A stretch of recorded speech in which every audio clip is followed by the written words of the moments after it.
Miss Sonia, আমাদের office ম্যানেজমেন্টে আপনাকে স্বাগতম। Thank you ma'am.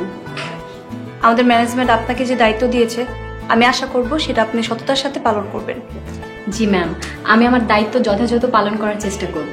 রফিক সাহেব, আমি তো রেগুলার অফিসে আসতে পারছি না, তো আপনি আমাকে আপডেটগুলো মেল করে দিন, আমি বাবাকে ফরওয়ার্ড করে দেব। জি ম্যাডাম, আপনি সঠিক সময় পেয়ে যাবেন। ঠিক আছে সোনিয়া, আমি আশা করছি আপনি আপনার কাজগুলো ঠিকঠাক মতো বুঝে নেবেন। রফিক সাহেব, আপনি ওনাকে ওনার কাজগুলো বুঝিয়ে দিন। জি madam. Thank you ma'am. Welcome.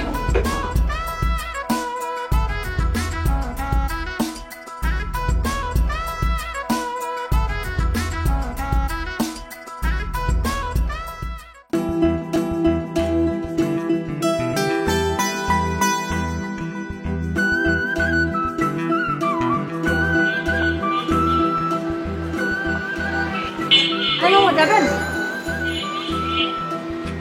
আরে আপনি আপনি বই পড়তে পারেন? এবার ভার্সিটিতে ভর্তি হবো, তাই রিক্সা চালায় টাকা জোগাড় করতেছি। তুমি ভার্সিটিতে ভর্তি হবে? তোমার ভর্তি হতে আর কত টাকা লাগবে? ভার্সিটিতে কত টাকা লাগে তা তো জানি না।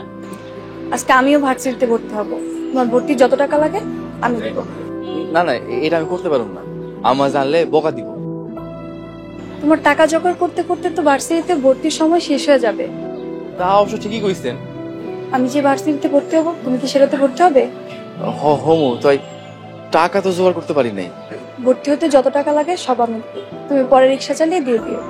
আলহামদুলিল্লাহ, তাইলে আমি রাজি। আমি ভার্সিটিতে যাচ্ছি, চলো। তোমার পেপারস গুলো থাকলে তুমি আজকেই ভর্তি হতে পারতে। পেপার তো সব আমার গদি নিচে আছে। তাহলে তো খুবই ভালো।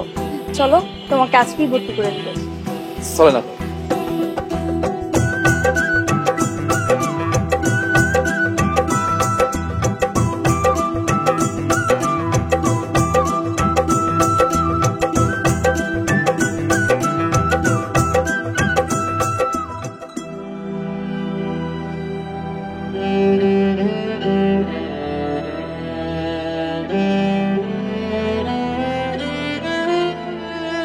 কি ব্যাপার ঝুমা, এখানে বসে আছো? তোমার স্টাডি নেই?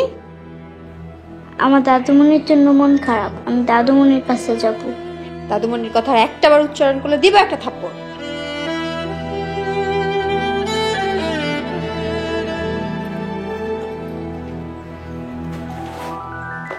কি রে সোনিয়া, আজকে প্রথম দিন অফিস, কেমন লাগলো? অনেক ভালো লেগেছে। আমার অফিসের ডিরেক্টর ম্যাডাম সবাইকে ওর সাথে পরিচয় করিয়ে দিয়েছে, ও আমার শালিকা। হ্যাঁ আপু, ম্যাডামটা না অনেক ভালো। শালি দুলা ভাই অফিস করো, আমি আছি বাসায়। আমি তো তোমাকেও বলেছিলাম তুমিও জব শুরু করো। তো ঝুমাকে কে দেখবে? আপু বাদ দাও না, শোনো, আজকে তোমার দেবরকে রাস্তায় পেয়েছিলাম। কি করছিল? ঘুরছিল? না, রিক্সা চালাচ্ছিল। কি রিক্সা চালাচ্ছিল? ছি ছি ছি ছি। আমিও বলে দিয়েছি আমার বাসার আশেপাশে যেন না আসে। খুব ভালো করেছো। আনকালচার খ্যাত কেউ একটা, সে নাকি আমার ভার্সিটিতে ভর্তি হবে। হ্যাঁ আপু, আজকে আমাকেও বলছিল ও নাকি রিক্সা চালিয়ে ভার্সিটিতে ভর্তি হবে।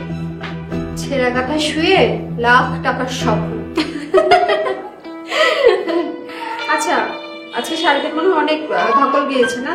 তোর ফ্রেশ হয়নি, আমি খাবার দিচ্ছি। চল যাচ্ছি আপু।